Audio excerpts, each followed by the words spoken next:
នាងក៏សម្រេចចិត្តកាត់គេកាត់ខ្មាស់ឆាតទៅស្ត្រីនោះមុនម្ដងទៀត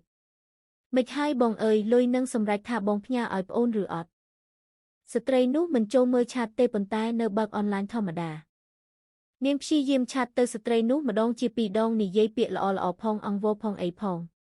អស់ការអត់ធ្មត់នឹងស្ត្រីនោះជាខ្លាំងតែនាងនៅមិនទាន់ផុសជាសាធារណៈឬបង្ហាញពីបុគ្គលនោះថាបោកប្រាស់ឬយ៉ាងណាទេនាងនៅទុកឱកាសឲ្យស្ត្រីនោះតបមកវិញហើយនិយាយតែពាក្យសុំទោសក៏នាងអស់ចិត្តដប៉ុន្តែរឿងដែលនឹកស្មានមិនដល់ស្ត្រីនោះបានចូលមើលឆាតរួចហើយប៉ុន្តែមិនតបតតែសោះនាងក៏បាននិយាយគំរាមថាបើនៅតែមិនតបឆាតនាងទៀតនាងនឹងផុសជាសាធារណៈឲ្យមហាជនដឹងពីសន្តានរបស់ស្ត្រីនោះតែពាក្យសម្ដីដែលនាងនិយាយដូចជាមិនបានជ្រាបចូលក្នុងខួរក្បាលស្ត្រីនោះទេហាក់បីដូចជាមិនមែនជាស្ដីរនោះដែលចូលមើលឆាតនោះចឹង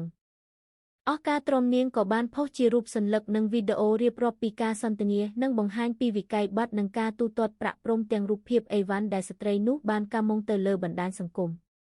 តែមិនឃើញប្រតិកម្មស្ត្រីនោះឆ្លើយតបវិញទេទោះបីជានាងខំប្រឹងព្យាយាមបកអាក្រាតស្ត្រីនោះយ៉ាងណាក៏ដោយនិយាយពីស្ត្រីនោះវិញពេលដែលនាងបានទទួលអីវ៉ាន់បានហើយនាងក៏ត្រឡប់ទៅស្រុកធ្វើពិធីបុណ្យសពឪពុកក្មេកនាងមែនប៉ុន្តែមិនមែនមានន័យថានាងមិនទំនេរសោះក្នុងការយកលុយទៅដាក់ផ្ញើឲ្យគេនោះទេវាគ្រាន់តែជាលេសដោះសារដែលនាងមិនចង់ចំណាយលុយបង់ប្រាក់ទៅលើថ្លៃអីវ៉ាន់ដែលនាងបានកាម៉ុងប៉ុណ្ណោះនាងអាចនឹងគិតថាបោកគេបែបនេះនាងសុខស្រួលក្នុងខ្លួនមិនចាំបាច់អស់លុយ1រៀលក៏បានរបស់ហ្វ្រីយកមកប្រើដោយមិនបានគិតពីកម្មពៀតបស្នងមកវិញនោះទេនាងប្រញាប់ពាក់សម្លៀកបំពាក់ដំបូងគេដែលនាងហែកចេញពីប្រអប់គឺអាវពណ៌ផ្កាឈូកនាងពេញចិត្តនឹងអាវនោះជាខ្លាំងក៏ពាក់ភ្លាមហើយដើរទៅលេងនៅវាលស្រែស្របពេលនាងចិត្តត្រឡប់មកផ្ទះវិញក៏មានមេឃភ្លៀងមួយមេធំនាងក៏ប្រញាប់រត់ទៅជ្រកក្រោមដើមឈើប៉ុន្តែមិនទាន់បានដល់ដើមឈើផងក៏មានរន្ទះបាញ់ចំកណ្ដាលក្បាលនាងលាន់ស្នូរយ៉ាងរំពងបណ្ដាលឲ្យនាងដួលខ្ពស់លើដីហើយសក់ក្បាលកន្ទ្រីងកន្ទ្រឹងផ្សែងហុយចេញពីមាត់មើលទៅគួរឲ្យសង្វេគជាខ្លាំងមិនដឹងថាស្លាប់ឬក៏រស់ទេ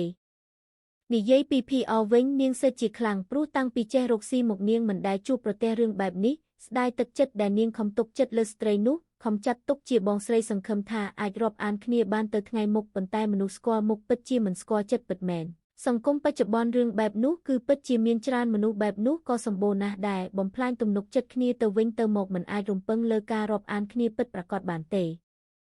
នាងបិទហាងមួយថ្ងៃរួចចេញទៅស្រូបខ្យល់អាកាសនៅកាហ្វេវាលស្រែក្បែរហាងរបស់នាងនិងអង្គុយគយគន់ទេសភាពវាលស្រែខៀវស្រងាត់មើលគេស្ទូងស្រូវសុកនាងក៏ក្រឡេកទៅឃើញសង្សាររបស់នាងកំពុងនិយាយជាមួយស្រីផ្សេងយ៉ាងល្អល្អើនក្នុងហាងកាហ្វេនោះដែរប៉ុន្តែសង្សារនាងមិនបានមើលឃើញនាងទេសូមរងចាំទស្សនាភាគបន្ត